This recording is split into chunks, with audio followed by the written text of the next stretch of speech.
Karimnagar BRS party రజతోత్సవ సన్నాహక సమావేశంలో గులాబీల జెండా పట్టి పాటతో కార్యకర్తలు ఉత్సాహం నింపిన రసమై బాలకిషన్.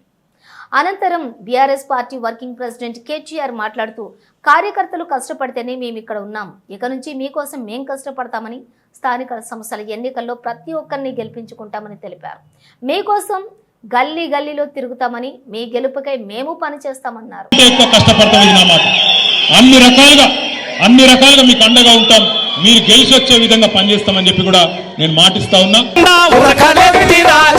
కేసీఆర్ పోరాటములో ఉరకలెత్తిన జెండా, ఉరకలెత్తిన జెండా, రాష్ట్ర సాధనలో నా సమరం చేసిన జెండా, సమరం చేసిన జెండా, తెలంగాణ రాష్ట్రం కై పోరాడినది జెండా, పోరాడినది జెండా, వీరుల నెత్తిటి జెండా ఎత్తి పట్టిన జెండా, గులాబీల జెండా వట్టి మల్లేశో, గుంపులై కదలిరార మల్లేశ, గులాబీల జెండా వట్టి మల్లేశో, గుంపులై కదలిరార మల్లేశ, ఒరుగల్లు పొరు సాప మల్లేశో,